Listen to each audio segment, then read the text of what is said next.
Rama, Rama Rama, Hare Hare.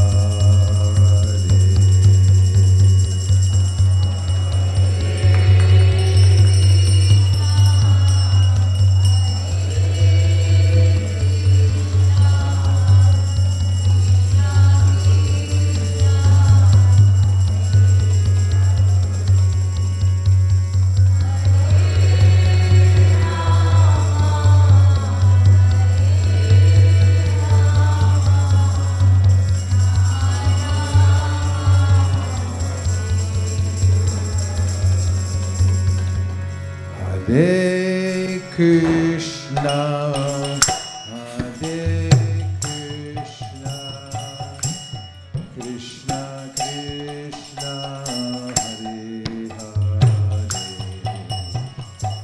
Hare Rama, Hare Rama, Rama Rama, Hare Hare.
Krishna,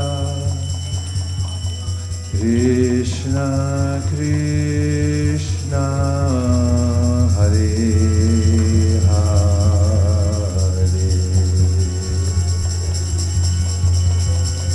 Hare Rama, Hare Rama,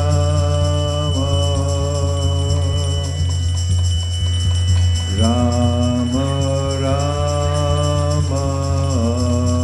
Hare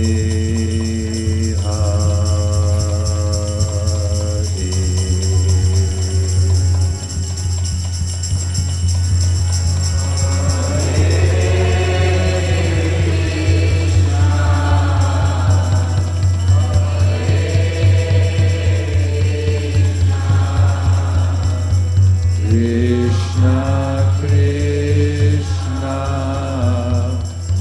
Hare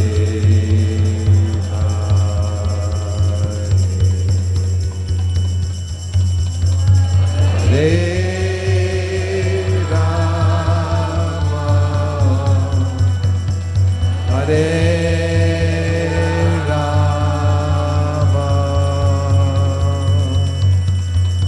Rama Rama, Hare Hare.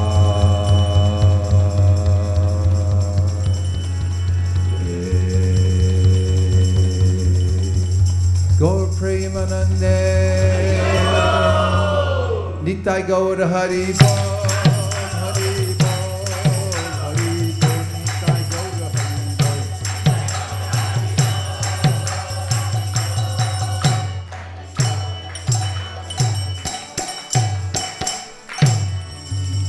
Gaur Premanande. Welcome to ISKCON of Silicon Valley.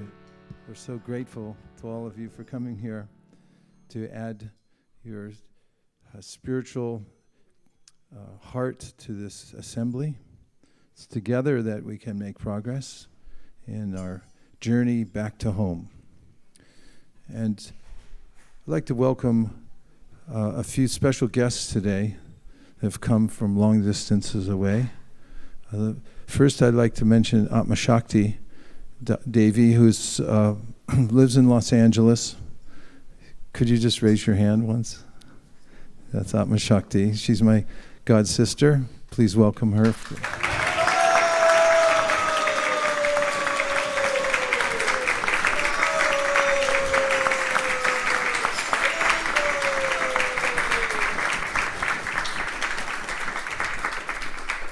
As Krishna has various potencies which he expresses through his devotees, and through Atma Shakti, at least to me, he expresses his generosity, potency, a generous heart that is ever expanding in generosity.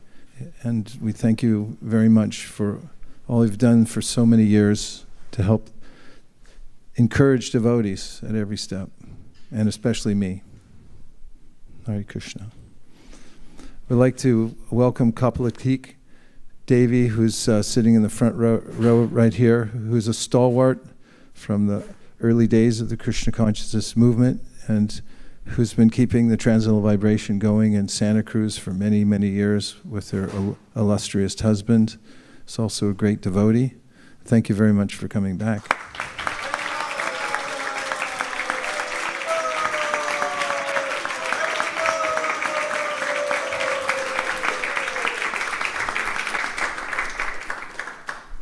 We're fortunate to have Kanka Devi, who lives just up in the hills of Santa Cruz, and she's so steady. Unless there's a hurricane or the roads washed out, which happens from time to time, she comes here and is one of the great personalities of the ISKCON movement. Thank you very much, Kanka, for coming to our Sunday program.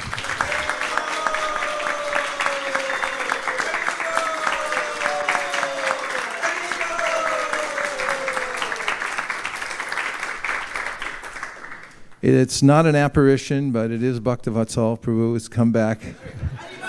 We welcome you back.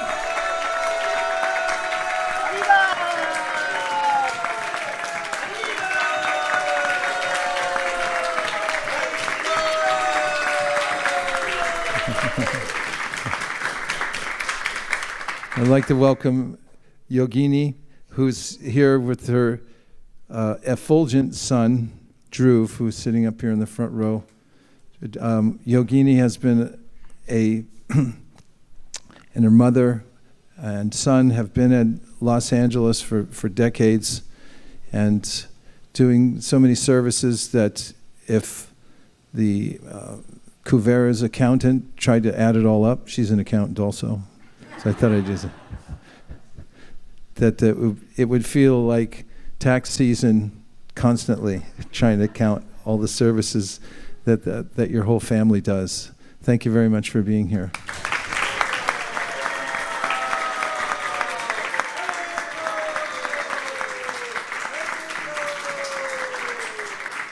And it's a joyful day because we just celebrated the birthday of one of our beloved devotees, Jagarini Devi Dasi, who's today celebrated her 70th birthday, and that means 50 years also of practicing bhakti yoga here on Bharat Varsha. So although she's not here, we'll say happy birthday, Hare Krishna.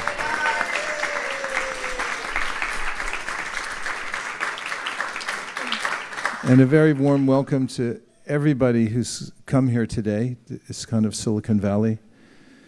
We've been holding this space open for how many years now? Since 1999.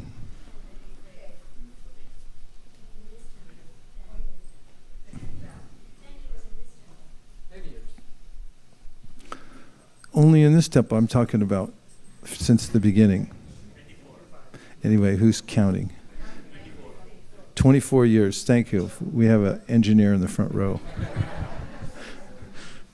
And we've always considered that we've moved so many times that we consider that anybody who can find the place must be super intelligent. We have our natural filtering system. And here we are at ISKCON of Silicon Valley, and you'll notice that on this ornate seat, which is called a Vyasasana, the seat of Vyas, who is Vyasadeva from antiquity, is an avatar of Krishna who's specifically empowered to bring knowledge to the world, and especially to Silicon Valley, because we really need it here. On the seat is our founder and acharya. Acharya comes from the word achar, which means one whose inside matches his out. In other words, he acts according to what he teaches, and he acts to show example for others. And one who is an acharya with a capital A is someone who has done such significant work to chalk out the path of bhakti that many other people can follow that person. And he has done groundbreaking work for the process of yoga, bhakti yoga, by coming to the United States first, all the way from India, his first time out of India, with no apparent resources, and then spreading the process of bhakti yoga and the knowledge base of bhakti yoga, for instance, through Bhagavad Gita and Srimad Bhagavatam and other very famous Vedic literatures, all over the world in dozens of languages. He came to America in 1965, and he left the world in 1977. And within that short amount of time, he was able to establish 108 spiritual centers, significant ones all over the world, and also publish at least 80 books. And at the same time, he had accepted 5,000 disciples who were dedicated to spreading Krishna consciousness around the world. There was no email back then. Let's hear a gasp.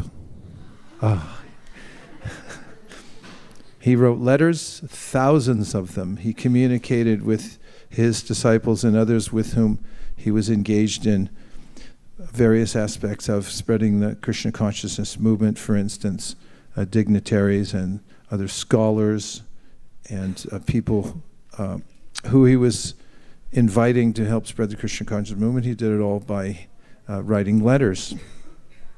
And those are on record.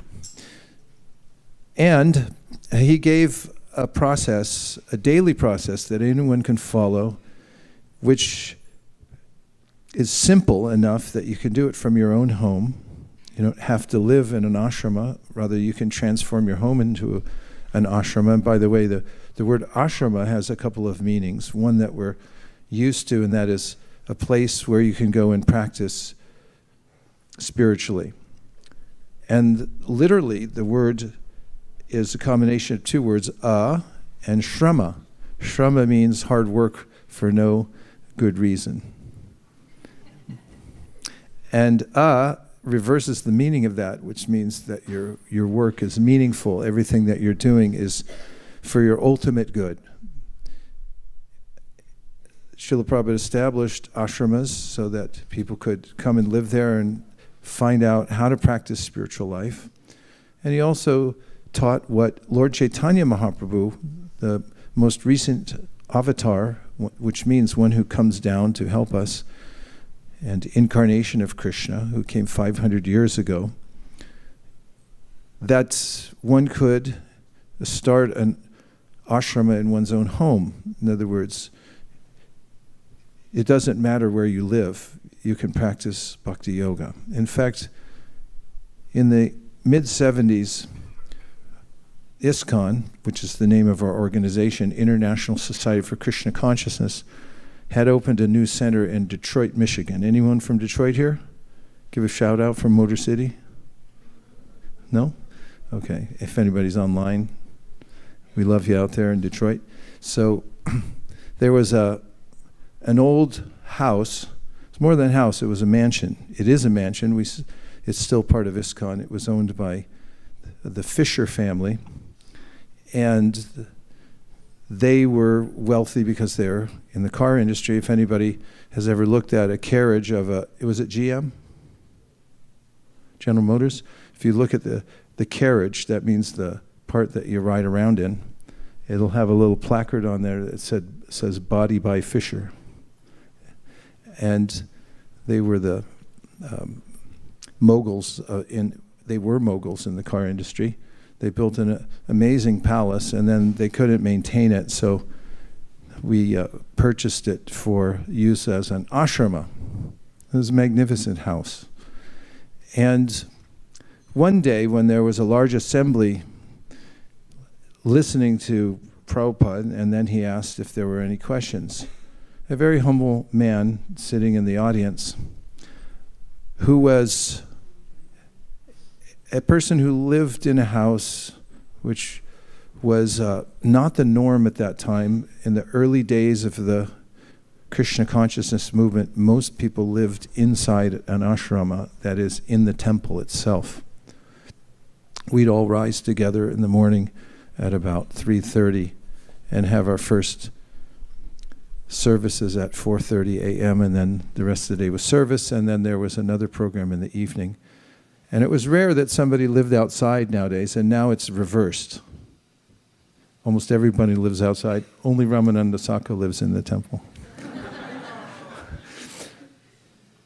This humble man inquired from Prabhupada that all of these people live inside the temple, and they're doing this very direct and intense service for you every day. He said, I want to do service too, but I have 3 kids, I live outside, I don't know what to do.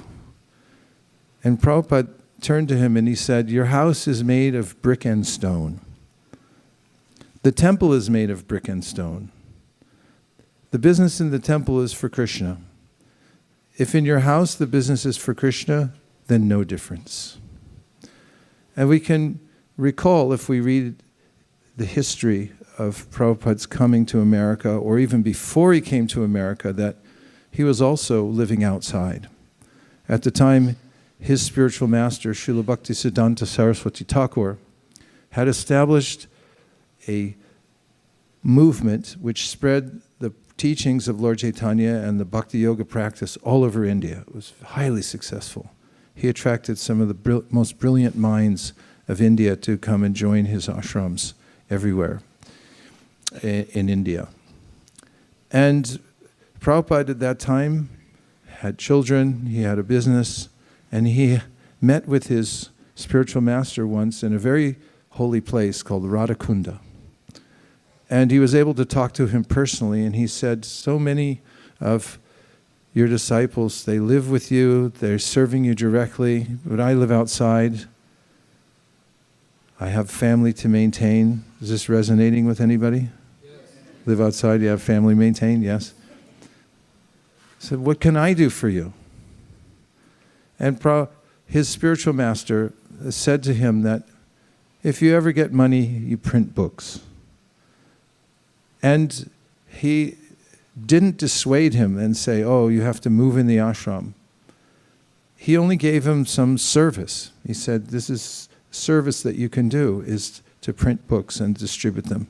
He had also told him at another time that please take this teaching and bring it to the Western countries, especially America, which at that time, and still hanging by a thread, was the great superpower in the world culturally.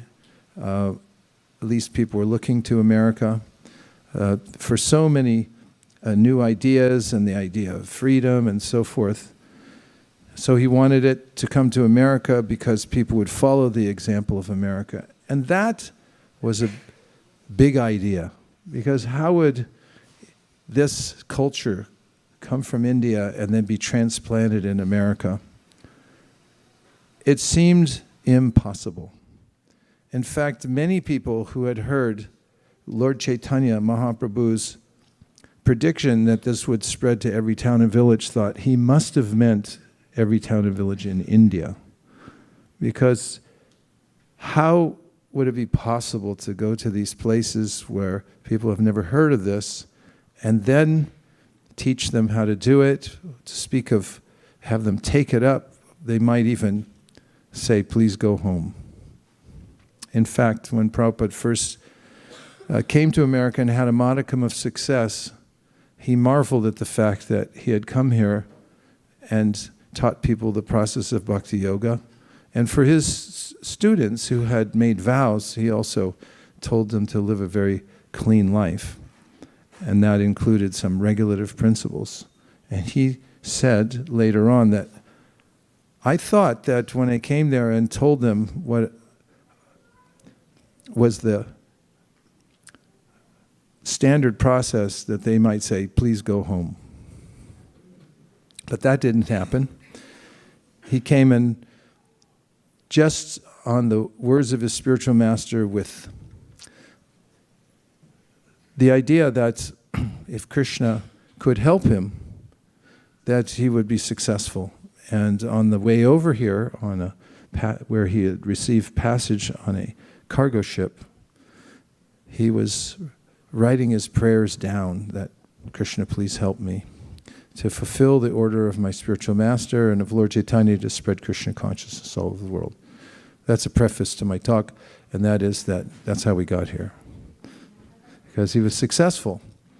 And one of the places he came was San Francisco. In fact, the second place where he established a temple through others who had been marginally engaged in devotional service in New York City, and one of them, who's now a very famous, internationally famous devotee in his 80s, had been leaving New York City. He had helped Prabhupada establish the first center there.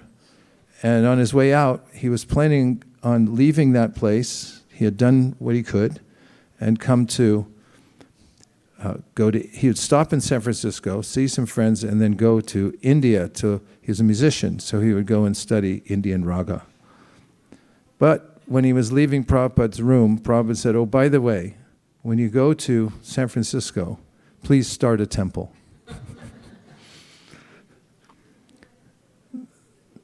as he walked out the door, he thought, what? How?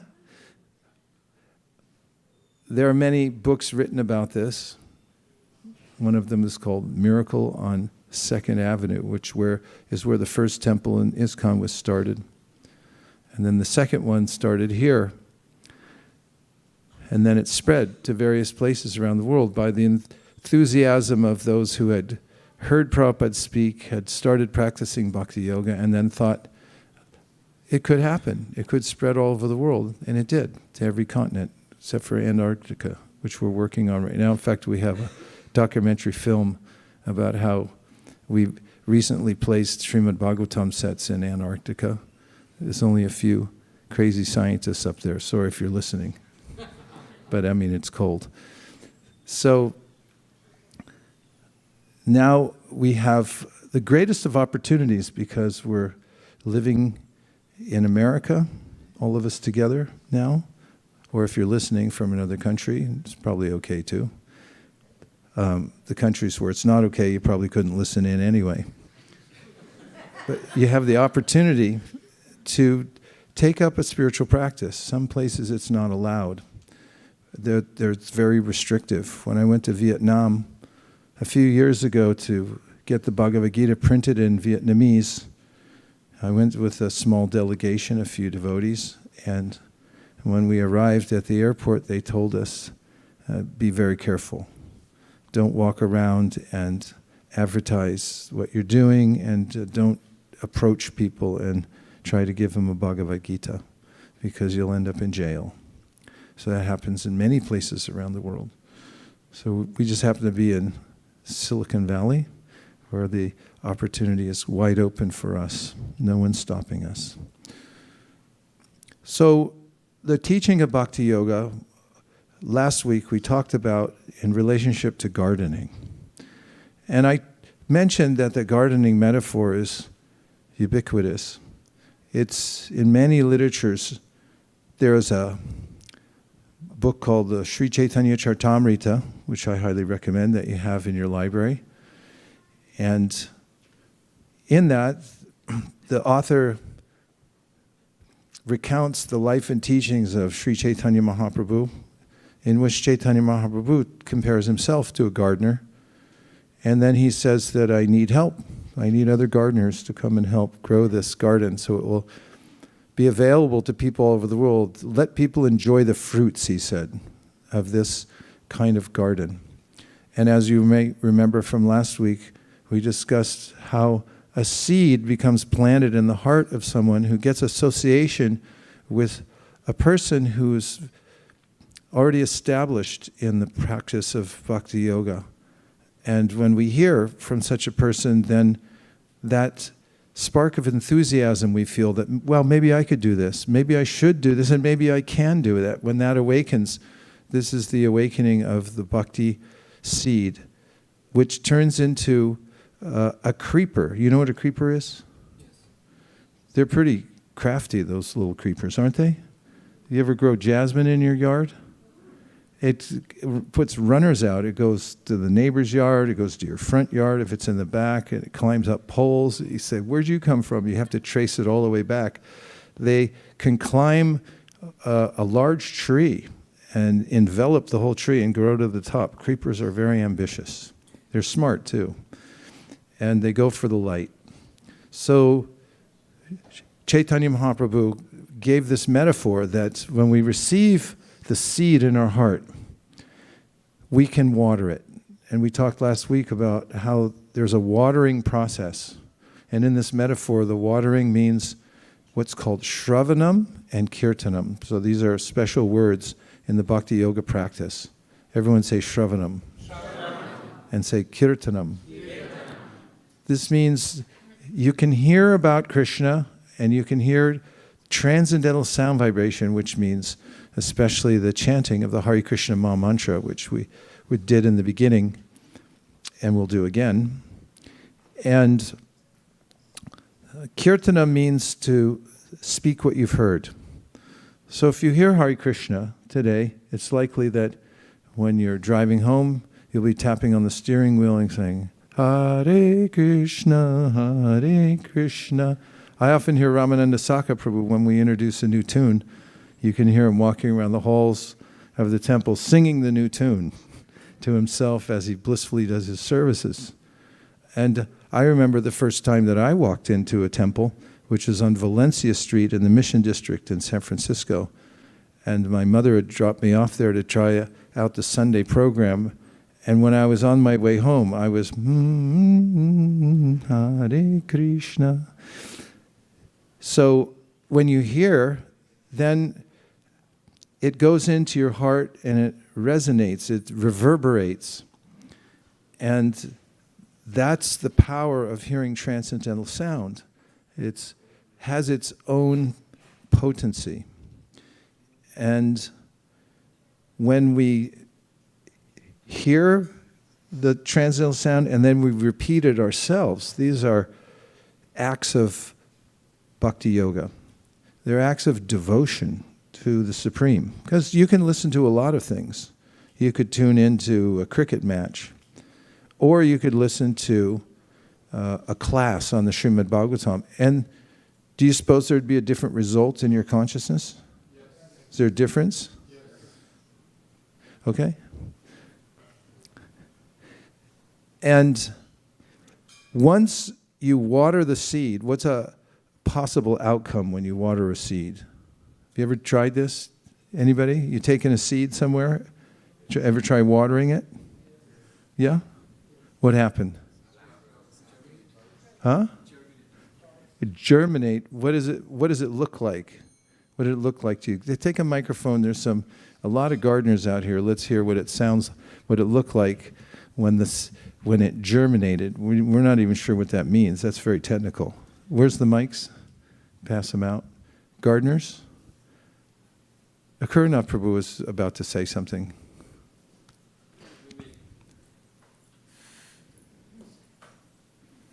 Sometimes we make bean sprouts out of mung beans or alfalfa. And when you wet them, and then a little piece starts splitting open and a little piece sticks out. Right. You see a tiny little entity pop its head out of the seed. In fact, the seed is, we heard last week, is embryonic. And it also it's brought along its own food supply for the early times when it's just growing. It needs a little food in there to grow.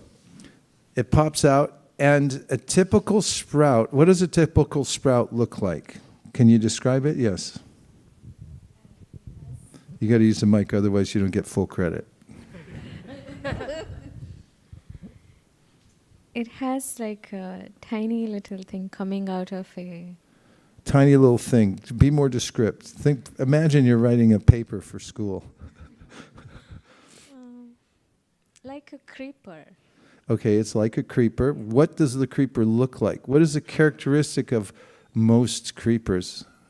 Okay, go ahead. Thin and slim. These are nice adjectives, but I want something I can draw. If I was to draw a creeper on a little sketch pad, what would I put? Yes. Madhuri Saki's going to venture. Did you want to say more? Okay. You'll see why I'm doing this. It's like a little kidney bean, like really tiny. We don't know what a kidney bean is. Tell us what it looks like. Somebody help me, please. It's a cylinder. Okay, let me help you all out here. How many leaves come out of a creeper? Everyone say 2. 2. Yeah. So when you see this sign, it means the bhakti creeper has opened. That's what it means. It used to mean peace, but now it means bhakti has awakened. You can do this all day long. Okay, 2 leaves. So the metaphor is continued in a book called the Madhurya Kadambini, which is a book written by one of our recent acharyas named Srila Vishwanath Chakravarti Thakur. And he speaks about the growth process in spiritual life. We all would like to grow and become spiritual and not be subjected to the demands of the senses all the time. In fact, a famous old prayer, a prayer from one of the great acharyas, he laments that I followed blindly for so many years the bad masters of my senses, but no more.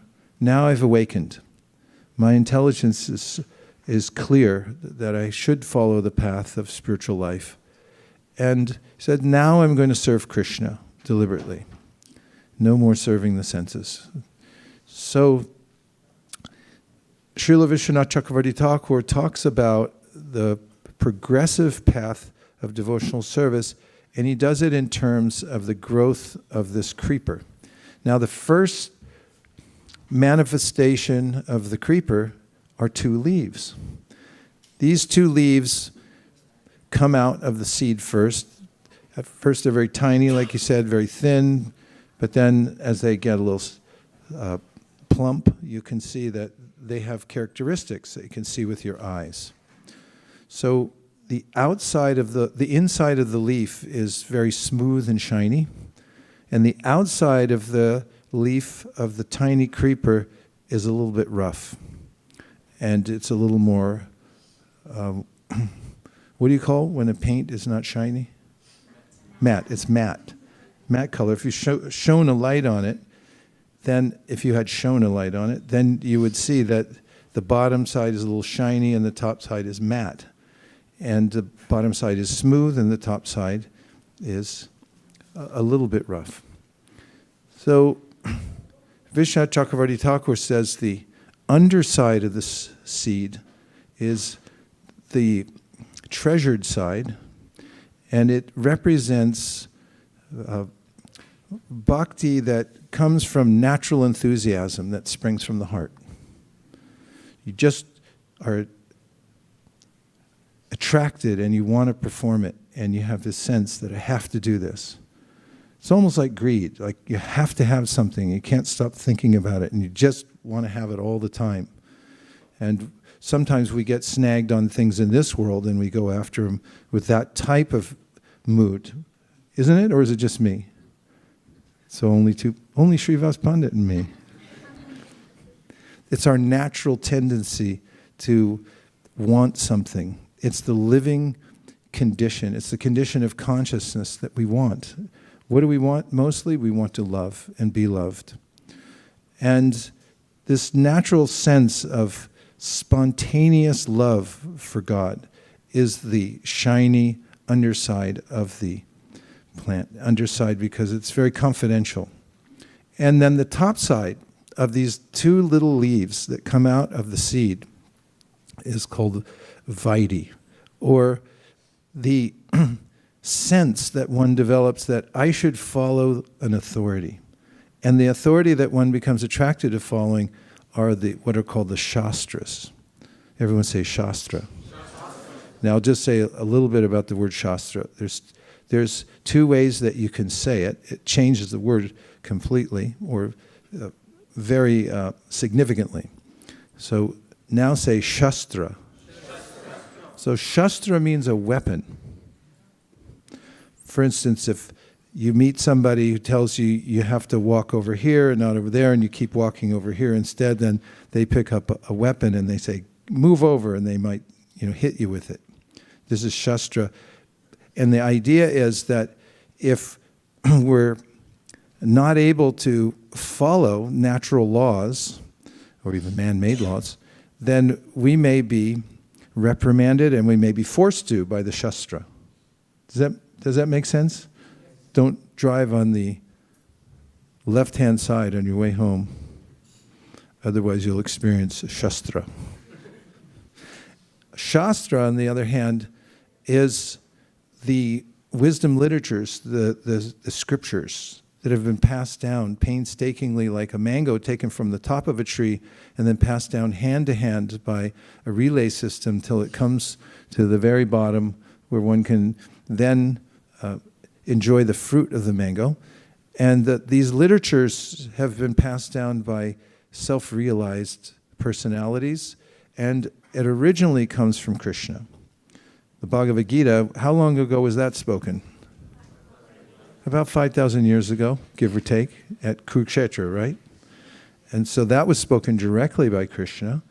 There are Vedas that are eternal, that get manifest in the world. And there are also literatures called Smriti, which are necessary to understand the Vedas. They're a continuation of the Vedas as much as if you have a gold bracelet and it has a gap, you have to fill that gap with the same kind of gold to make it complete. So in the same way, there are instructional literatures called smritis.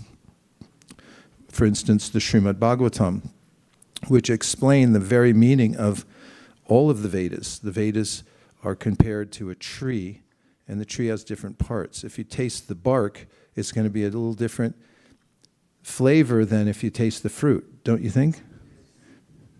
Only a few of you think that, huh? Because that's what we're having for the Sunday feast. Mango bark. It's all right, right?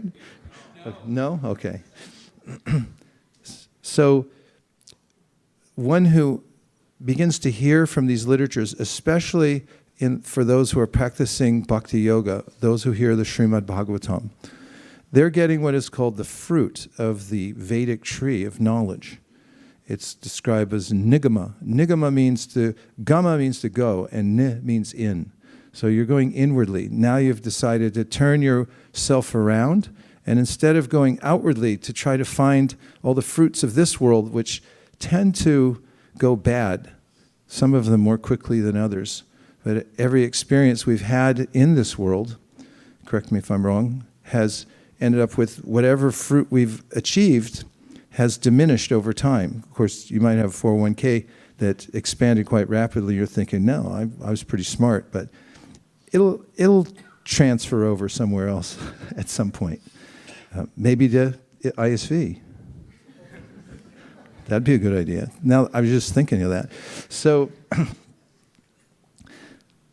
this Srimad Bhagavatam is something to be relished. If you hear it, it's transcendental sound vibration, and it goes within the ear, then the heart, and then it waters the seed of bhakti and the chanting of Hare Krishna. It's otherworldly. It's not from the material creation. It's an import. People like imports sometimes. This came from a different place. This mantra comes from a very different place. It comes from the spiritual world. It's not of the material world. When we do this process in bhakti called Shravanam Kirtanam, then the seed gets watered and it sprouts, and then these two leaves come out. And these two leaves also represent something else. They represent the diminishment, or I could even be more emphatic and say the abolishment of all suffering. There's a way in which I suffer in this world. And as is explained in the Srimad Bhagavatam, Bhagavad Gita, and other wisdom literatures, the reason I'm suffering is because I have a debt to pay. And I keep entangling myself and getting further and further into debt. I have to work hard, and there's a kind of suffering I experience in this world because of the temporality of the world. And I want it to go on, but it doesn't. I want to be happy, but I'm thwarted at regular intervals in my pursuit for happiness. There's reversals of fortune. And I don't mean to sound negative. I'm going to get really positive really fast. When you practice this Shravanam and Kirtanam, the promise is that this suffering will become null. And here's how it works. The suffering, according to the scriptures, is caused by karma, karmic reaction. It means I've worked in a way that's contrary to my nature. I've exploited the world in order just to live. Even if I'm a good person, I still have to exploit. And therefore, there's a reaction to pay. And I accumulate such a debt that I can't pay it off. And when I take to bhakti, that cycle of karma is stopped. It's sometimes described that it's slashed. Like if you have a knot, have you ever have a knot that you worked on for a long time? Your nails weren't quite long enough, or even if they were, it's like, I can't get this, I can't figure it out. Has that ever happened to you? Yes. Okay, about 10%. Mm-hmm. And you might come to the point where you say, I can't open this myself, and therefore I will cut it. And this is what happens to the knot of karma. It becomes so entangled that it's impossible to open one strand at a time. So convoluted, so tight, that you need a sword to cut it. The Srimad Bhagavatam says, Vidyate hridaya grantas chidyante sarva samshaya shiyante chasya karmani drishtayeva manishvare. When you come to the realization of who you really are, you understand yourself, what your purpose of life is, and you understand there's a supreme self that you're connected to, then this is the beginning of cutting the knot. And when you start the process of bhakti yoga, one of the leaves represents the cutting of all karma and therefore the diminishment of material distress and suffering. As described in many of the scriptures, when we're moving about this world, we have different levels of karma. And again, it's given in terms of gardening. As I said, the metaphor is ubiquitous. So one of the great scriptures in Bhakti called the Padma Purana, which is quoted many times by the great teachers of Bhakti, says, Aparada palam papam kutam bijam palonmukham kramenaiva praliyanta Vishnu Bhakti Ratatmanam. And that means when you take to this process of Shravanam Kirtanam, the process of bhakti, you water the seed, it starts to sprout, then all the different forms of karma are destroyed. And what are they? They're described as the ones that fully manifest now, which means the body we have now. Check and see if you have a body. Still there? Still there, right. This body is a gift. It's a gift of the material nature. It's given to us according to our desire. And when you walk on this sandy beach and you come across a wet section and you look back, you can see your footprints in the sand.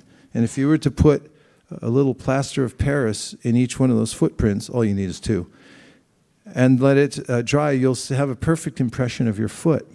So in a similar way, when we leave a present body, the one that we have now, for instance, whatever desires we have, which is in a way that we've cultivated our consciousness throughout this lifetime and past lifetimes, material nature fills in our desire and gives us a new body. This is described by Krishna in the Bhagavad Gita. I'm going to stop soon, by the way, in a few minutes for some reflections. He says, Ukramantam stitam vapi bhujanan vav gunanvitam vimudananu pashyanti jnana chakshusha. If you have knowledge of what's going on in your life and at the time that you leave your body, you see that you're just stepping out. Ukramanta means you just stepped out. Krama means to step, right? And ut means out. So where'd he go? Just stepped out. Somebody else might say he died, but nobody dies. You just step out. He went elsewhere. And what do you get when you step out of your body? It depends on your consciousness. Krishna says in the Bhagavad Gita that whatever is the aggregate of all your activities, it adds up to a feeling, an intense feeling that you have when you leave your body. This is called bhava. And he says, yang vapi smaran bhavam tajat yante kalevaram. That means that intense mood or feeling that you have when you leave the body, what you're most attracted to, what you're most attached to, that is what you will attain in your next life by the arrangement of material nature, which fills in those desires and gives you a body, as if you went on the Apple website and you said, I want a new MacBook Pro. Might you say that? You only like Microsoft? Okay. So you say, I need a new Microsoft computer, and the website might give you all these choices, mightn't it? Yes.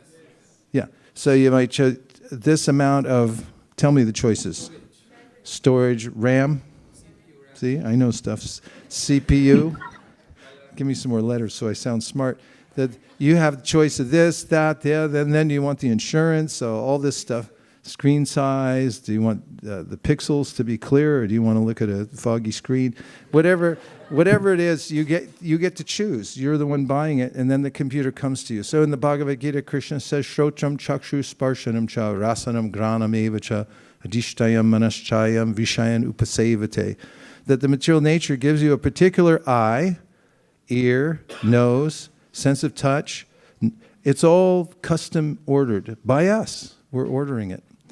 But when you take to the bhakti process, this chain of karma that forces us to take another material body is cut. And the various levels of karma, aparabdha, means that karma is not fully manifested yet. And then there's other levels of the karma, it's called kuta and bija, which means like a seed that hasn't manifested yet. And there's a subtle form of the seed before it actually becomes that hard little shell. All of those aspects of karma are destroyed, so you're no longer bound to the material world because of the power of bhakti and of shravanam and kirtanam. Say shravanam kirtanam. So that's the first benefit of taking to bhakti. The second one is that your life becomes auspicious. That means that not only do you know how to do good for others, just by your practicing bhakti, you do good for others, and there are other ways that you can expand that service to the world. This is called the life of auspiciousness, because everyone wants to do good for others. It's just that we may not have full information about how to do that. When we are able to do good for others and we do it, then we feel satisfied and happy. And we are said to have a life of auspiciousness. These are the two little leaves that come out of bhakti after you water it. Your bhakti creeper sprouts, and then tune in for the next class, because that bhakti creeper can attach itself, well, first of all, it can break through the coverings of the material world. It's like the creeper I described earlier. It can go into the neighbor's yard, grab onto stop signs, grow up through them. The bhakti creeper, as you continue to water it, grows and grows, and it penetrates the material world and breaks through into the spiritual sky. And then if you're watering the bhakti creeper with the sounds of the Srimad Bhagavatam, you're likely to grow your little creeper all the way up to the topmost planet in the spiritual world called Goloka Vrindavan. So all this you can do from if you live in a townhouse. Anyone? Any townhouse owners? No one wants to admit it? Okay. The apartment. Okay. Apartment. You can live in a van. A house. A van. Anybody here have a van? We had one devotee stay in a van, and he just showered every day at 24-hour fitness. Not a bad lifestyle. I know a few people do that. So it doesn't matter. Anywhere you can water the bhakti creeper, you can wake up in your van. In fact, it might be more beneficial because there's no one to bug you, no external disturbance if you make your van into a little ashram. Or you can live in a big house and you can do the same thing, but you have to water. And then it'll grow, and your life becomes auspicious, your suffering will go away, and your creeper will continue to grow as you water it. And also stay tuned for next segments of this. There are ways in which you also have to be a careful gardener. Don't trample the creeper. There are ways that you can wreck the creeper. In fact, if you have a garden, if you ever let an elephant in, you made a big mistake, because the elephant will wreck your garden, even if he didn't mean to. And if he's mad, then he'll go out of his way to wreck everything. And there are ways in which we can do that to our creeper, so we have to be careful. There's also weeds, right? I pulled a bunch out yesterday from a greenhouse, and they just sneak in there, and all of a sudden they're there. So I had to go in and say, sorry, not right here, not now, and take them out. And we also have to do that with our practice of bhakti yoga. So it's simple, but the process unfolds like a little plant. If we're careful and we water the plant, it will grow. And you will have success, and the plant will also flower. What happens after a flower? This is a quiz for all you engineers out there who studied C++. Okay, there's a flower, and then what? A fruit, that's right. You get a fruit after a flower, and then you can enjoy that fruit. And that's what it's mentioned in the Shastra, that the goal of life is to be happy and to enjoy the topmost pleasure, and it comes from this bhakti plant that you grow in your heart and you water it. You have to be a little patient. Fruit doesn't come right away. It takes some time. As gardeners know, you have to wait. You have to be vigilant in your garden, and then the fruit will come and you can be happy. And then so many fruits will come that you'll have enough to distribute to as many people as you like. When I grew up in Lafayette Valley Estates, to be exact, in Lafayette, California, right across the bay, it was a very nice environment for peaches to grow. We had a peach tree in our front yard that had such juicy peaches, one of them would send you to the moon. And also, we had so many of them that we shared them with all our neighbors. We'd go up and down the street, say, here, take a box of peaches. Such a nice tree. And bhakti's like that too. We get so much, and it's so tasty. We're satisfied, and we have it to distribute to as many other people as possible. So that's the description in the Madhurya Kadambini, another book about bhakti, and there's a lot more description about the process and how it awakens in our life. Let's have a few questions or reflections. Kennedy, microphone coming to you now.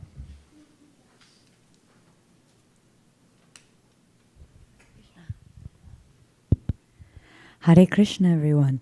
You had mentioned our natural condition is to want love, to both give and receive it. You'd also mentioned that it can be regretful to experience and waste some of your life in the material consumption. And my thought is, if you can use your lessons from being in the material world, how you escape it, then that experience isn't ever wasted, especially if it helps other devotees who are suffering from the material condition, or even just regular people. And and it reminds me too that so much of the material world revolves around sports teams and loving a certain TV show, celebrities. And it really is natural in the human psychology to want to center our lives around something and devote ourselves to something. And it's really beautiful to live in this time and see so many people craving that, but finding things that disappoint them and knowing that the answer is very close. Thank you very much. What a beautiful comment.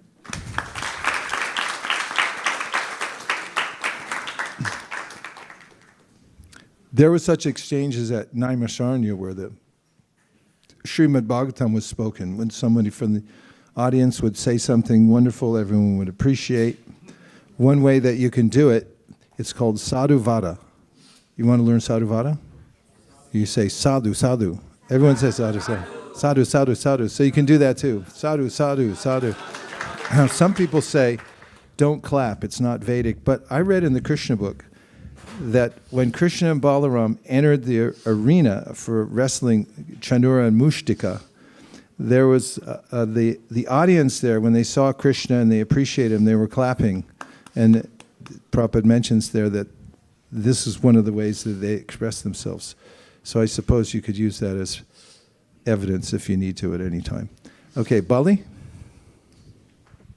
Hare Krishna. Krishna. I think I like your metaphor and analogy of the gardening services, because it is very easy to map for our devotional service and the way we can see the manifestation. And one insight which is I wanted to bring is when the initial stage of the twigs and the branches, the two leaves comes, and after maybe in a couple of weeks when it is growing, that stage is very nice to see and very dangerous also, because in my garden I have kept it and I kept many grasses on the side, but the snail and the squirrel, they don't like other things. They like those things.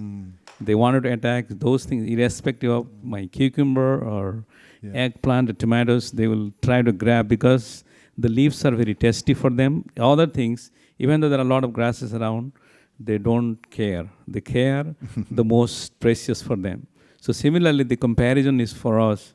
In the initial stage of devotional service, we are most attacked by the Maya very rapidly without our knowledge. And we need protection and guidance. So we need an association and the guidance. Then only will be shaped. Once you grow, the plant is more steady. Definitely is independent. So that needs things to remember. It's so true. Thank you very much, Bali, for the reminder. Sadhu, sadhu, sadhu, sadhu, sadhu, sadhu. And Govardhan Hill, 1, 2, 1, 2. In Govardhan Hill, there are lots of animals who wander around, cows, monkeys. And when people grow new trees, I have a friend that lives there in Radhakund. For years, he's been reforesting the areas around Govardhan Hill. It's his passion in life. And when you put up a little sapling to grow, you have to put a very robust barrier around it. It's got holes enough so the light comes through, but everyone will come for it. The cows will eat it. The monkeys, they like to wreck anything that looks like it's progressive. The Rhesus monkeys. The other monkeys are the big white ones. What are they called? Langurs. Langurs are like sadhus. If you hand them a banana, they go, "Thank you very much." The Rhesus monkeys I saw at Radhakund, sometimes people think, I'm going to feed the monkeys. That'll be fun. Good luck. So this young woman was carrying a huge bunch of bananas in her arms like this, meaning to go and like, here's one for you, one for there. And one very large bull monkey, they're gigantic, was coming towards her and she said, here you go. And he was like, all of it. And she had to drop it and run. There was a screech because they're very powerful, those monkeys, and scary. So not the Rhesus monkeys. So you have to protect those creepers. There's people wandering around everywhere where you have to watch it and be careful. And I can commiserate with your loss in your garden because during the pandemic, I planted a whole planter bed full of bok choy. Somebody had sent me bok choy seeds, and I got them going in the greenhouse, and then I brought them out and planted them. And they looked so nice and even cute. And I came back the next day, and there was nothing. There wasn't even a trace. If you brought a forensic team out there, they wouldn't find anything. So it's one of the, I don't know. I'll have to put cameras up or something. But we have to be careful. It's so tender. It's such a wonderful time, the awakening of the seed, but it's also a time when it can be consumed. Somebody can come along, a naysayer, and say, oh, no, this is wrong. And somebody can dissuade you. Or if you have bad association, it's like, yeah, maybe I'll just go to sleep for a little while longer and hit the snooze button. And then you wake up 3 decades later, or 3 lifetimes later, or 3 million lifetimes later, and realize I've missed the opportunity. Okay, so we have Akurnath and then Megan.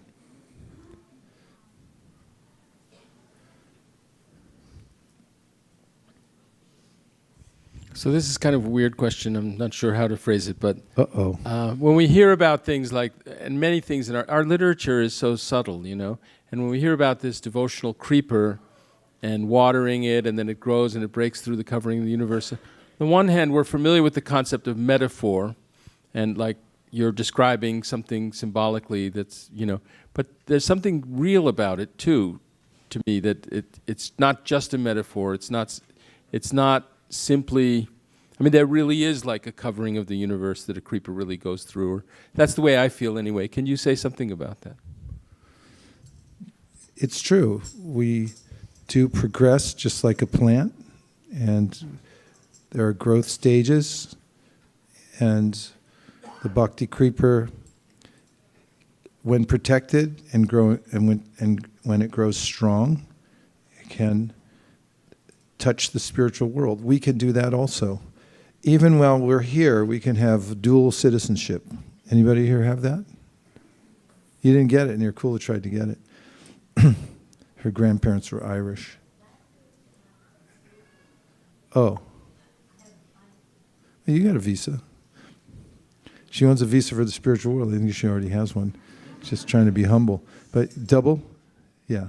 So the Bhagavatam describes how even as we're living in this world, I'll give you an example. Uddhava is a famous devotee. He's called Haridasyavaryo. There are 3 Haridasyawaryos, which means the greatest devotees, and he's one of the 3 that are mentioned in the Srimad Bhagavatam. Other one is Yudhishthira, and another one is Govardhan.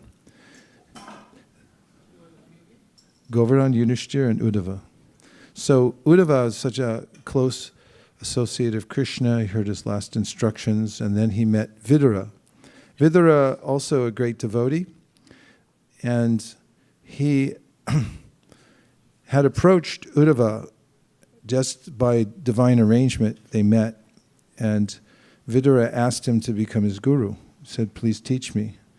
Uddhava had another mission. Krishna had sent him to go to Badarika ashram to teach the sages there who were engaged in meditation and severe austerities how to take to bhakti yoga. And meanwhile, he claimed Maryada Vitikrama, which means there was a more senior person by age. No one was more senior than Uddhava in knowledge, whose name was Maitreya, nearby. So he said, you please take instruction from him. Maitreya had also heard what Krishna said near the end. So when Vidura first meets when he first meets Uddhava, and he asks him some questions, Uddhava has to wrest himself away from the spiritual world and come back into the current context so he can actually speak to Vidura. It's there mentioned in the Srimad Bhagavatam. Because he's got dual citizenship. He's walking around this world, but he's already established in the spiritual world. So there's a tangible way in which the devotee, before a devotee leaves the body, he or she knows that I'm already connected to the spiritual world. Or it could happen, or that realization at the time of leaving the material body. And so it's a tangible experience. Although it's metaphorical, it's tangible as well. Megan.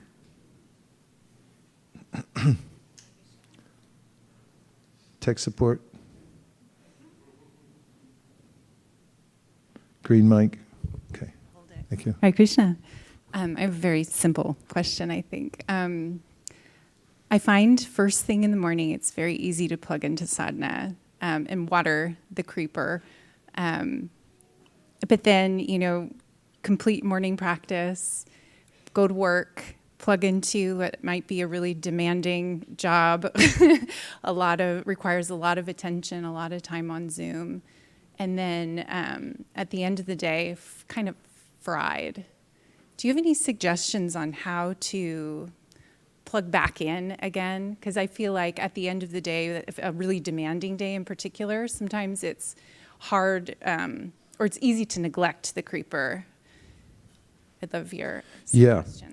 I'll give some general idea because it could be in the evening or it could be in the afternoon or it could even be in the morning that we could develop this sense of wanting to do our sadhana even though it's right there and available and we know it's good. In fact, that's a phenomena that's mentioned in the book that I'm speaking from today called the Madhurya Kadambini. There's a stage of attainment in devotional service was called nishta. Nishta is cognate with the word stand in English. It means that you have 2 feet on the ground and you're stable, essentially. And nishta comes after a period in our practice called anartha nivriti. Anartha nivriti means that we're plagued by 5 obstacles. Can we be plagued by an obstacle? Judges? Not really. Yeah? Okay. Haunted? Thwarted, okay. Thwarted by obstacles, that's better. Thank you. We have editors in the audience, thank goodness. So, those 5 are, first of all, is sleep. There's a tendency when you pull out a Chaitanya Charitamrita, if somebody comes over to you and says, I got some news for you from the world, I want to tell you all about the cricket match, and you say, sure, but first I want to read to you from the Adi Leela Chaitanya Charitamrita, the longest purport in that book. And I start reading. It's an instant sleep inducer. When one has this sense of, natural sense of aversion, just it's left over, like, I don't want to do it. And then the next one is called distraction. I'm easily distracted. I'm practicing my bhakti. I'm watering the creeper, but then I get distracted. I turn the hose this way. I'm watering something else because I'm just prone to distraction in this stage called anartha nivriti. And the third one means there's no distraction and you're not sleepy at all, but you just don't care anymore. I describe it as meh, M-E-H, meh. It's like meh, no thanks. So one of the ways to overcome that, I've found in my life, is to set up my physical environment so that it's the next thing. It's very much available to me. And I've also, on the other hand, baby-proofed my house. So the way to baby-proof your house is to get rid of all the distractions. You know, with babies, they go around, they grab everything, and they'll pull it down on themselves. So parents, they realize that with toddlers, right? So you go take all the stuff off the lower shelves and you move it to higher ground. So babies can't reach it. So if you realize that you're in an infant stage in your practice and that as a baby, I could grab the wrong thing, put it somewhere else, like at the Goodwill, give it away, get rid of it, anything that could distract you. And then put in your environment a special place where you put all the things that you need to practice and have it lined up so it's almost automatic so you don't have to think about it. So you walk in the door from work and maybe you have like an automatic switch on your door. As soon as you open the door, the lecture on the tape comes on. You could do that nowadays too, right? Get some tech person in here, probably somebody in here, to figure out how, like, as soon as I walk in the door and I open the latch, I want that to trigger my Sonos machine and it just starts playing a Kirtan. Govinda Hari Purusha. So that's what an ashram's for. That's why people live in ashrams, because you get up at the same time. I remember one of my first experiences traveling down to Los Angeles. I joined in San Francisco. We came to Los Angeles on a little tour, and I went in the ashram, brahmachari ashram, took my place on the floor, and I was about a minute later getting up than everybody else because we got in late, and I felt this mop going by my head. Because, you know, in the ashram, as soon as the devotees wake up, somebody mops the floor. And so I could feel it swish, swish, swish, and I'm like, I'm getting up. I don't want to get hit by the mop. And that there's nowhere else to go except Mangalartik, right? So if everything is lined up in your home also, you baby-proof your house, and you also, when you're in your right mind, just like when you sign a contract, you say, Kurnath, you say, I'm in my right mind right now, and I bequeath this to my relatives, right? So later on, it's like, no, I was crazy on it. No, you signed it. So when you're in your right mind, in your right consciousness, get it all set up so that when you come in, it's ready to happen. Or another way to do it is to, on a regular basis, have other people who you connect with. Like if you have somebody else that you're working with, to also have like an evening program. As soon as you get in, it's like, oh yeah, I have to do this. Like we have certain programs during the week that we all have to come to, right? Say yes? Yeah, some of them are online. If you don't show up, it's like, yeah, where were you? Everyone else like, we were there. Where were you? And if you have those, if you have those already set up, then there's more of a tendency to be able to do that. It's plan it ahead of time. And now we have a few minutes that we can try some of this Shravanam Kirtanam. As we get it, we're going to combine the two. What do you think of that idea? We're going to hear and chant simultaneously. Okay? So what we're going to do is we'll sing the Hare Krishna mantra. All sing the mantra into the microphone, and you listen. And then after you listen, which is, what is the listening part called? Shravanam, or hearing, yes. And then you're gonna do what? Which is, in this case, singing. You sing back. Okay, here we go.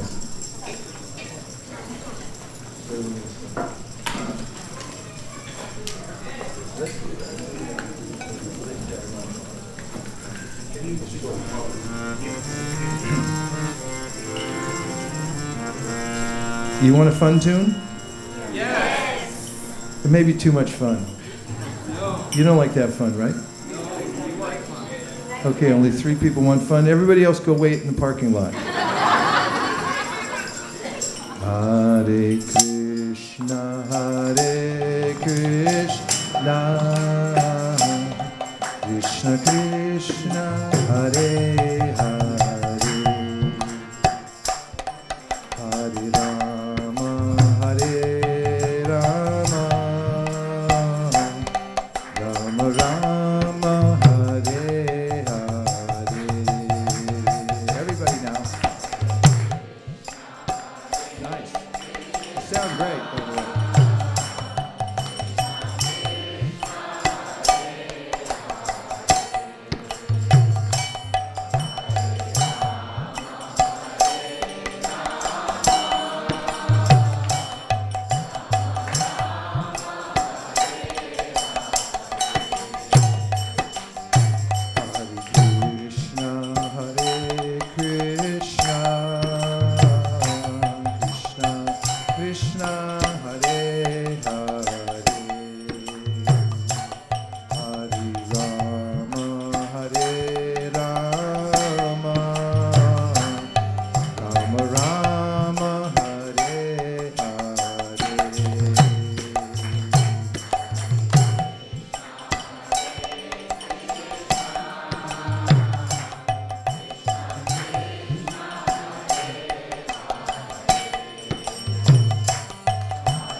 Hare Rama, Rama Rama, Hare Hare.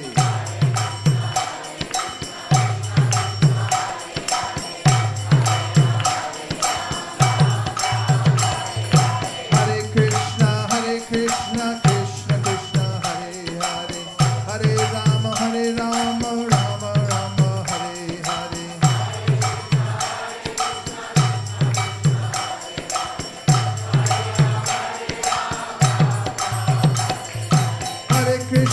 Hare Krishna, Krishna Krishna, Hare Hare. Hare Rama, Rama Rama, Hare Hare. Krishna, Krishna Krishna,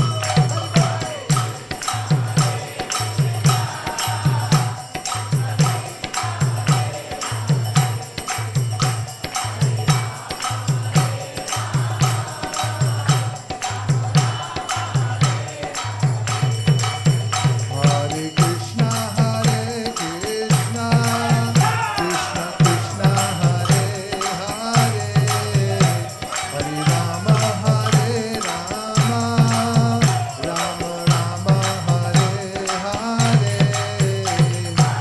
Hare.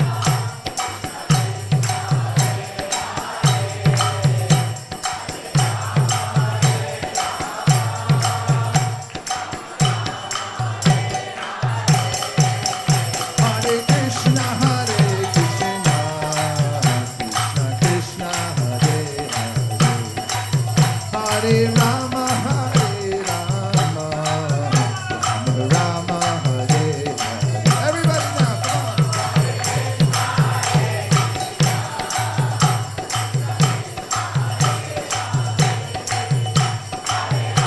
One more time.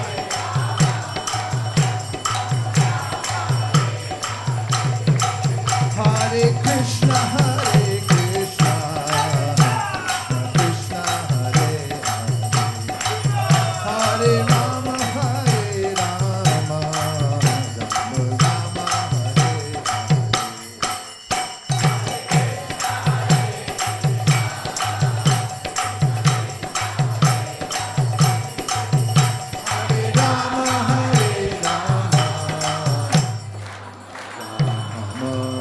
Rama,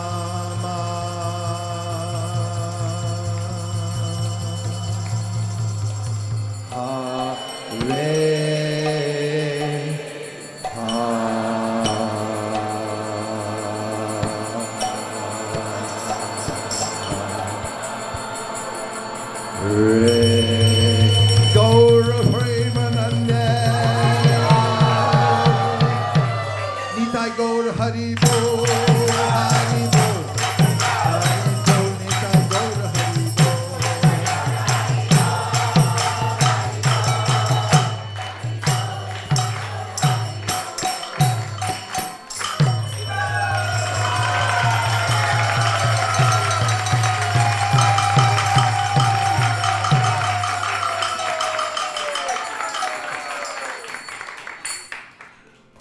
So that's a little watering, right? And if you keep the watering going whatever way you can all the time, then you'll just notice that just as a plant has its own impetus, the bhakti has its own impetus too. It'll take you right to the spiritual world. And that's what Sri Chaitanya Mahaprabhu gave as a gift to the world, and that's what we need to give to as a gift to everyone in Silicon Valley and beyond. So we could work together, somebody get a map and figure out where everyone lives, and we'll just go by and drop it off. What do you think? Okay. And now we come to the most fun part of our program tonight. It's the Hare Krishna Dance Festival. You ready? I'm not convinced you're ready at all. All right, some people like to hold back, like, I'm not going to dance in public. It might look fun. Don't worry. This is what Sri Chaitanya Mahaprabhu did. If you try putting your hands in the air like this, and then if you dance a little bit, sway a little bit, even if you jump a little bit when the kirtan gets fast, it's like all your credit cards, car keys, everything will come out. And we put it in a little box for you over here, and then we'll sell off your car and house, and you can move in the ashram. All your problems will be solved. So we're going to stand up now, and we'll put all the seats and this rug, everything, because there's a beautiful wooden floor here. It's got a lot of play to it, so you can dance. And then we'll have the men on that side, the women on this side, and then we'll leave an aisle down the middle. Thank you very much, everybody. Hare Krishna.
Thank you. Namo Om Vishnu Padaya Krishna Preshtaya Bhutale Sri Mate Bhakti Vedanta Swami Niti Namine. It's all you.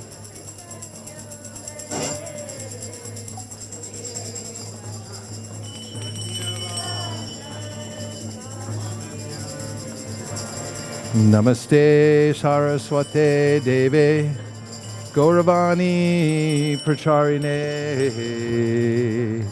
Nirvishesha Shunyavadi Paschatya Deshatarine.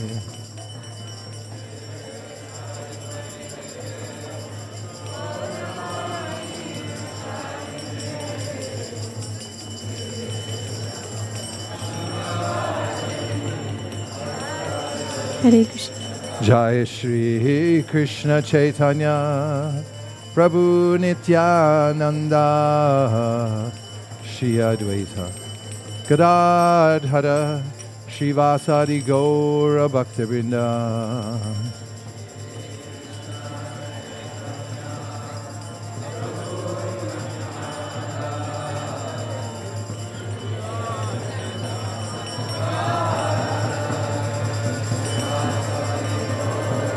Jaya Shri Krishna Chaitanya Prabhu Nityananda Shri Advaita Gadadhara Shivasari Gaura Bhaktivinoda.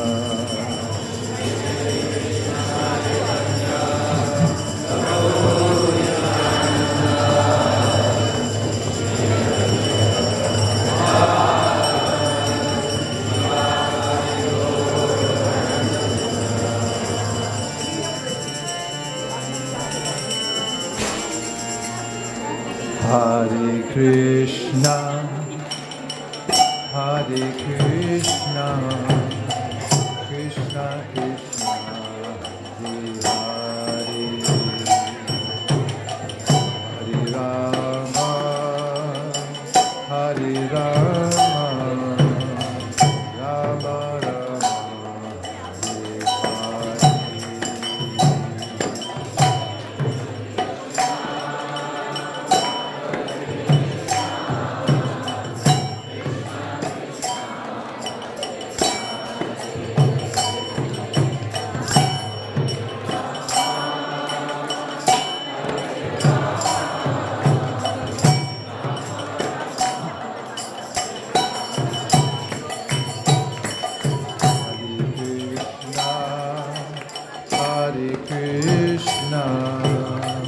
Krishna Krishna Hare Hare Rama Hare Rama Rama Rama Hare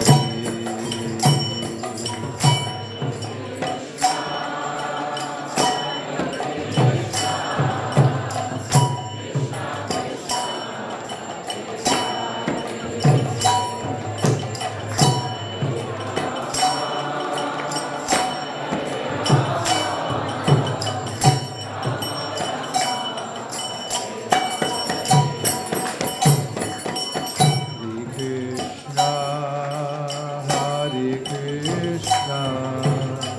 Krishna Krishna Hare Hare Rama Hare Rama Rama Rama Hare Hare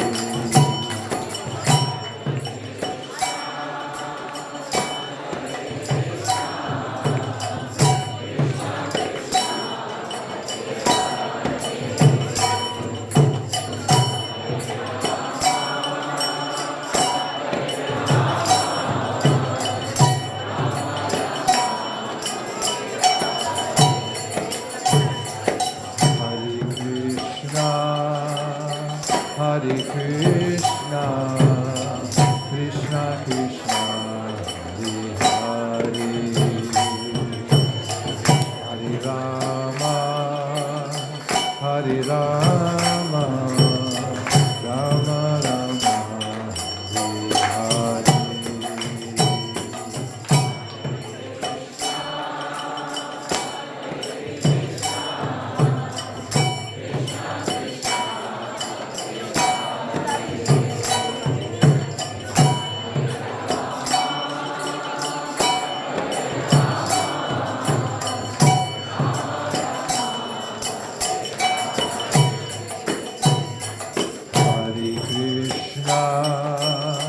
Hare Krishna, Krishna Krishna, Hare Hare,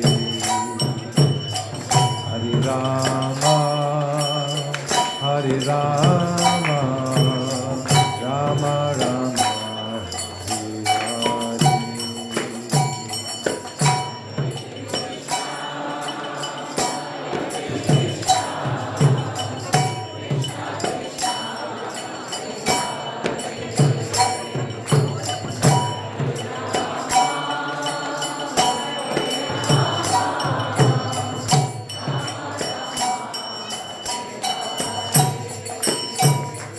Hare Hare.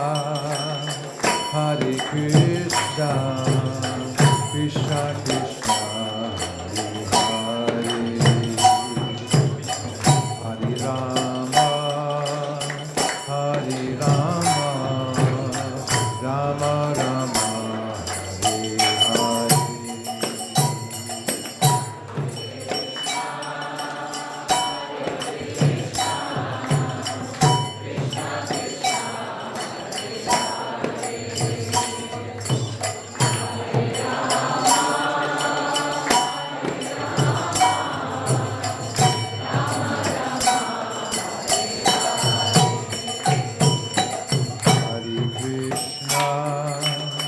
Hare Krishna, Krishna Krishna, Hare Hare, Hare Rama, Hare Rama, Rama Rama, Hare Hare.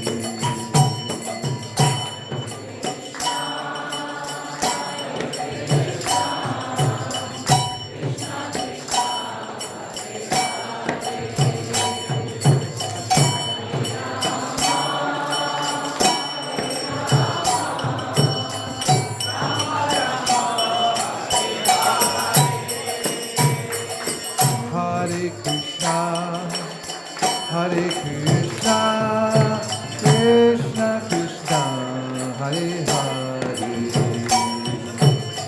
Hare Rama, Hare Rama, Rama Rama, Hare Hare.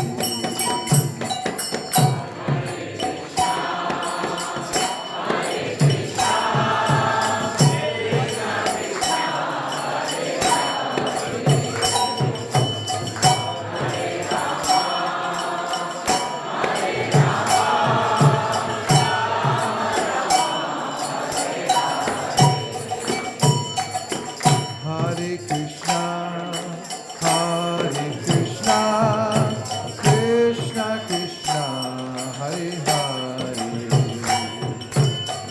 Hare Rama, Hare Rama, Rama Rama, Hare Hare.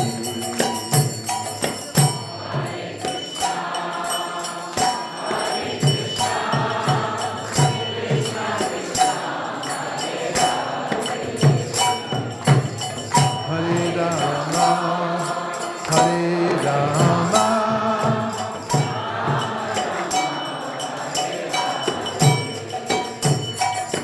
Hare Krishna, Hare Krishna, Krishna Krishna, Hare Hare, Hare Rama, Hare Rama, Rama Rama, Hare Hare.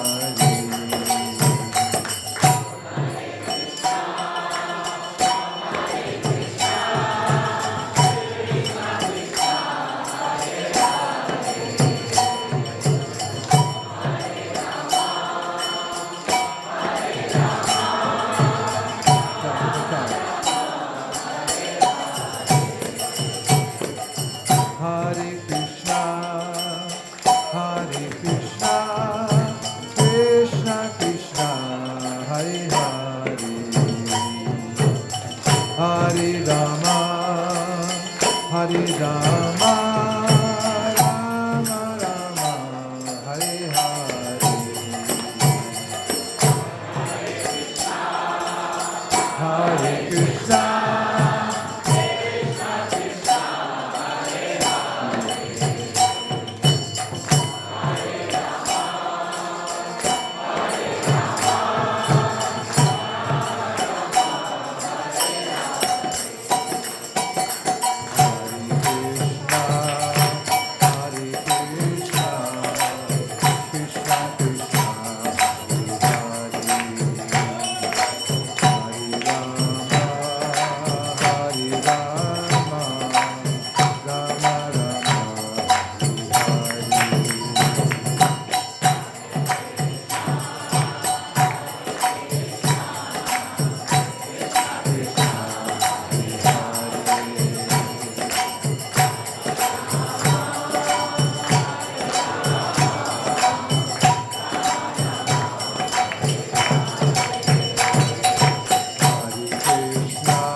Hare Krishna, Krishna Krishna, Hare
Rama, Rama Rama, Hare Hare.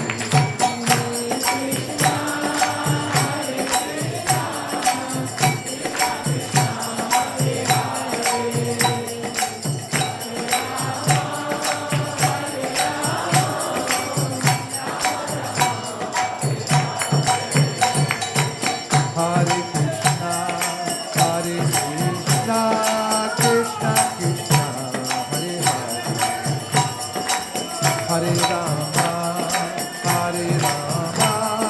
Rama Rama, Hare Hare.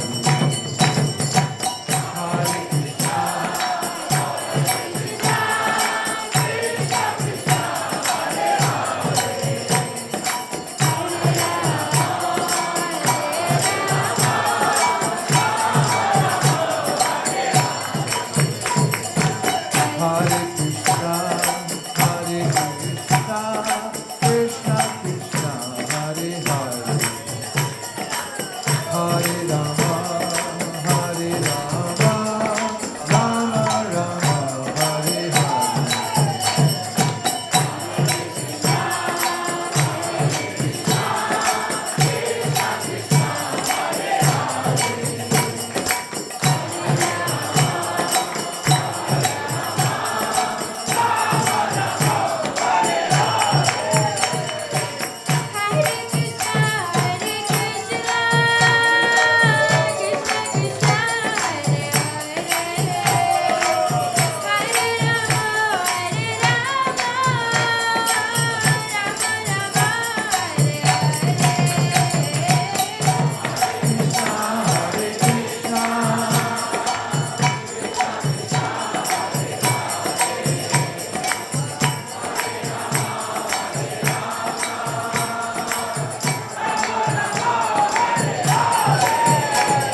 Rama Rama, Hare Hare.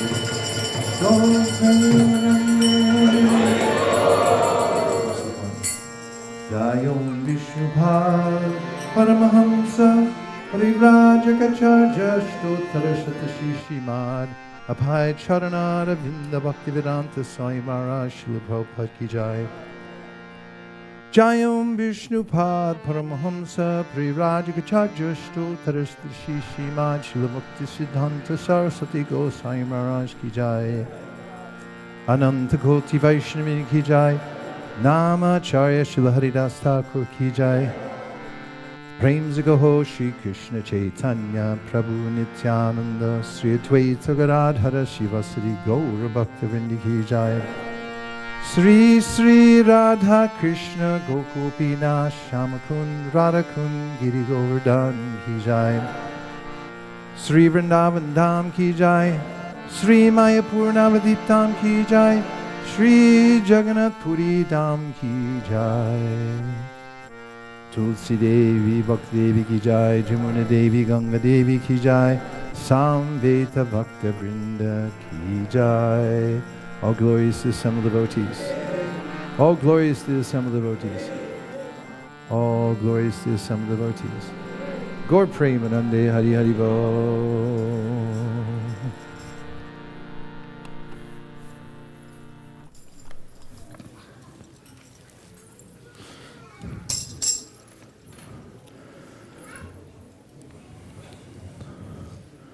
We'd like to say a special prayer for Amit Kare's mother, Maya Kare, who left her body recently. We request all the devotees here to pray to Lord Nrsingadev for her protection. Thank you for considering our request. Om Tat Sat. Hare Krishna.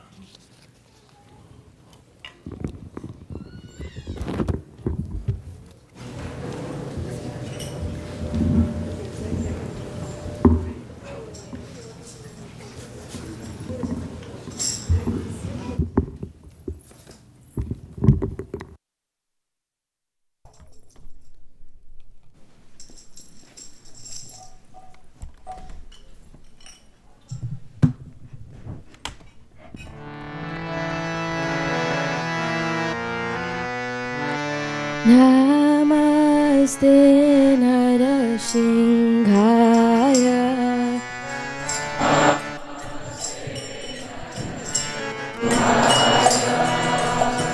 Prasadam Daine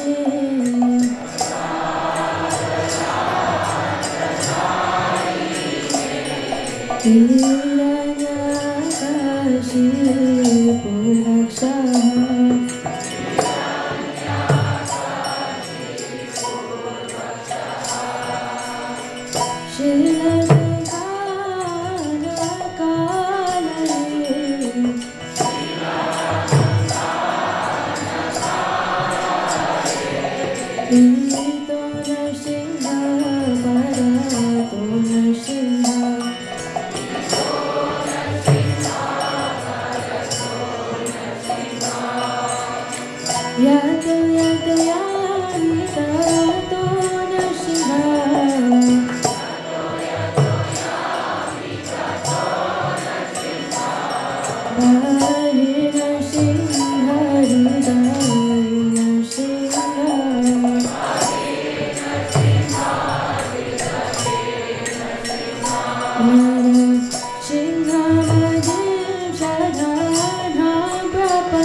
Hare Krishna, Hare Krishna, Krishna Krishna, Hare Hare, Hare Rama, Hare Rama, Rama Rama, Hare Hare. We welcome you all to the Sunday Feast Festival here at ISKCON of Silicon Valley on such a nice, bright, sunny and warm weather. Thank you for joining us tonight. Let's give a big round of applause to everyone who has joined us tonight. And also to all our online viewers who are joined us tonight. So let's give them a big round of applause.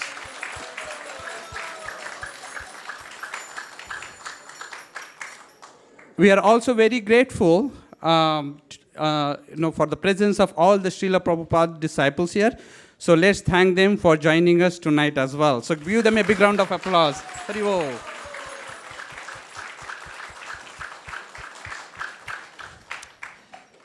So anyone coming here for the first time? Okay. Thank you, first Sunday. Okay, thank you. Let's chant one Mahamantra for all the newcomers. Hare Krishna, Krishna Krishna, Hare Hare, Hare Rama, Rama Rama, Hare Hare. And also today's program was a special program, and the discourse was brought to us by His Grace Vaisesika Prabhu. So let's give him a big round of applause and thank him for a big...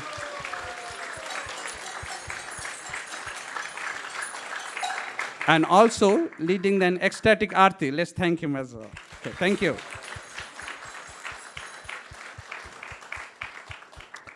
We'll also like to thank Her Grace Madhuri Sakhi Mataji for leading a nursing arti. Very well. And also our broadcast team led by Her Grace Krishangi Mataji. Hari Bol.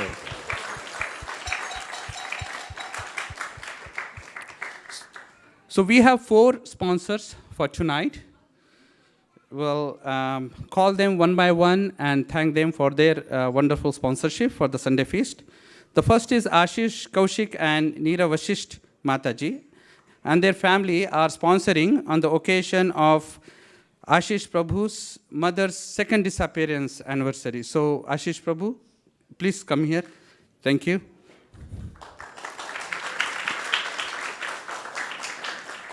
Thank you, Prabhu, for sponsoring the feast, and we pray for her, protection. And thank you again. Would you like to say a few words? No, I think my wife, Swati Kaushik, is also here. My kids and my in-laws are here too on this special occasion of sponsoring the feast for my mother. Thank you. Prabhu, please. Here's a small gift and a Mahaprasad. Thank you. Okay? Thank you. Hare Krishna.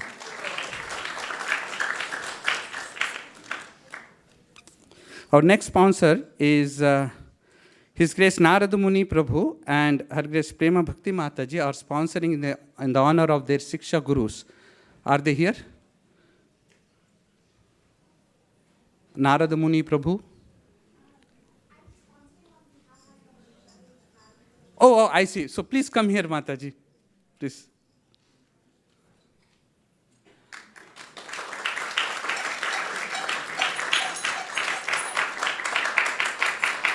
Thank you. And what is your name?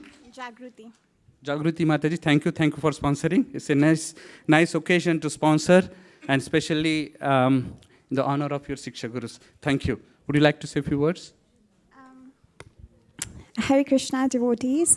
My Shiksha Guru, Prem Bhakti Mataji, passed away on Varutini Ekadashi, and she was very Krishna conscious till the last minute. The temple president asked her 5 minutes before she passed, was she afraid of dying? And she said, no. So he asked her, is it because you're going to Krishna? And she said, no. So he asked her, then where are you going? And he said, I'm going to Radha. So that was her mood. And her husband, Nadmani Prabhu, also my Shiksha Guru, has done all the rituals and the rites very nicely. So I'm just grateful for them. Hare Krishna.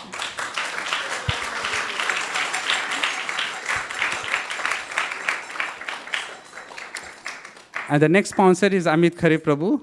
He's sponsoring again on the occasion of his mother who recently left her body.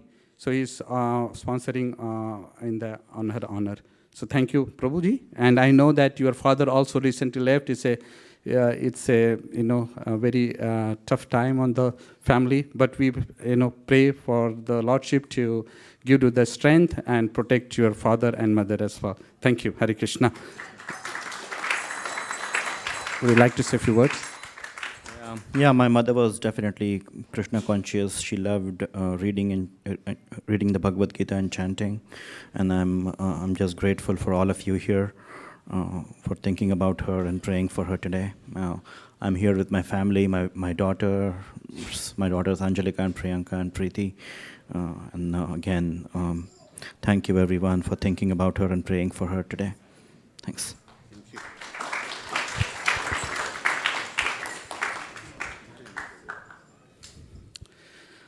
And our next sponsor is Goincharan Prabhu, His Grace Goincharan Prabhu and Her Grace Vaisesika Mataji. They are sponsoring the occasion of Goincharan Prabhu's mother's 25th disappearance anniversary. So they are sponsoring on that occasion.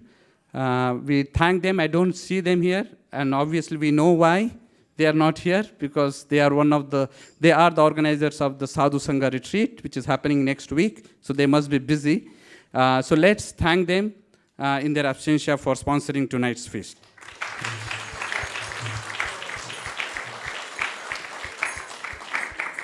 And also, as you know, that next weekend, many of the congregational devotees will be traveling to Sadhu Sangha retreat. So we will, wish them safe journey and a blissful Sadhu Sangha retreat. And we'll see you all back the week after next week. Okay, Hare Krishna.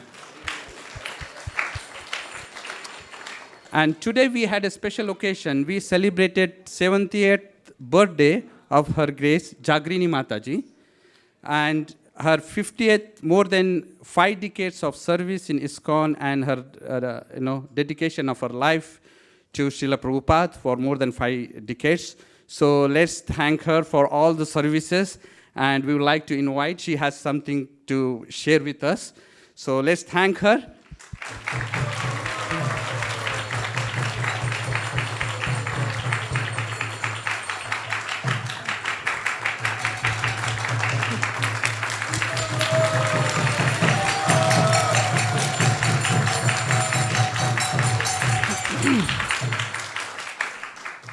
Dandavat pranams. I'm very sad to announce that Akurnath and I will be moving to Alachua very, very soon. And it's breaking my heart to do that. In fact, not breaking my heart, but I'm leaving my heart here with all of you. That's how I'm feeling. I just wanted to announce it so everybody knows, and to all of you who have a relationship, I hope you have my phone number and stay in touch. I'm actually not leaving the Bay Area till June 17th, but it's coming quick. And I just wanted to let you all know that. It's been an absolute pleasure serving with you. And I don't think I'll ever have an experience like this ever again for the rest of my life. So I'm carrying you all with me in my heart. And don't forget me. I'll be back to visit. There's a lot of service I still want to do if Shri Shri Radha Madan Mohan allows it. Anyway, so that was what I wanted to announce to all of you. Thank you all so much. Hare Krishna.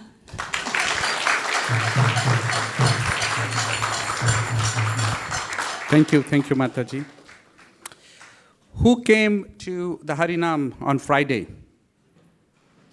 Yeah, this was a special Harinam because our leader of Harinam, Her Grace Shamlangi Mataji, is visiting India, and Nitai Kirtan Prabhu is down with COVID, so we needed a lot of support, and there came the youth team to organize the Kirtan event. So led by Balram Prabhu, Hari, Yash, Dani, and Hari Sankirtan Prabhu chipped in with driving seva, picking up all the stuff, Harinam's paraphernalia, and the setup was done well in time at 6:30 p.m. So let's thank all the youth team and all the organizers, in the absence of the leaders. Hare Krishna. Hari Bol. And that's it for tonight's announcement. We will announce the cooks for tonight before we go on to Prasad Sevaya prayers. Hare Krishna. Hare Krishna. Today's prasadam was cooked by Ananda Vrindavan Mataji, Shama Bhakta Prabhu, Divyanand Prabhu, Lekha Mataji, Rajneesh Prabhu, Teja Prabhu, Shalini Mataji, Santosh Prabhu, and Vaishnavi.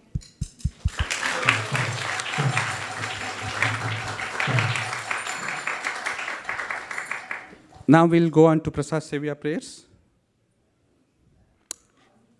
Gita Priya.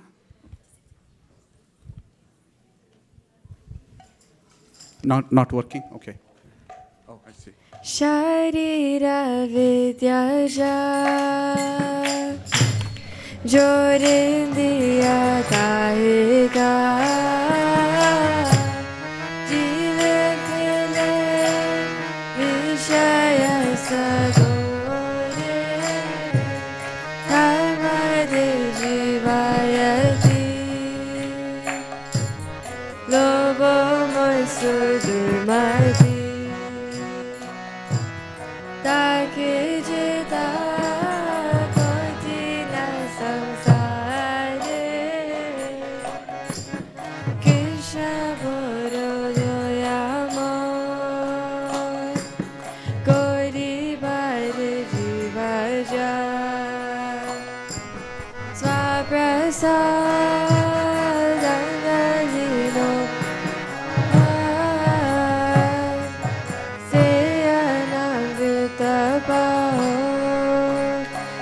Shri Radha Krishna Guna Gao Premida Gaur Shri Chaitanya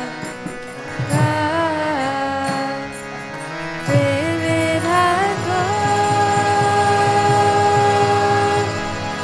Shri Chaitanya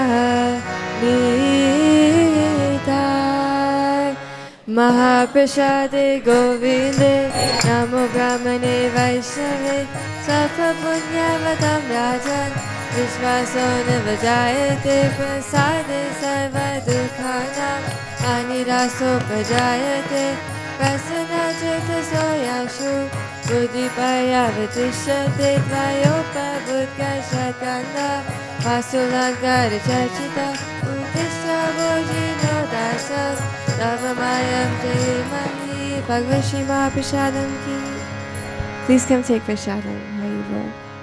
Prasadam will be served in the picnic area. Haribo. Hare Krishna. Also, we would like to thank Bhakta Vatsal Prabhu visiting us from Alachua, Florida.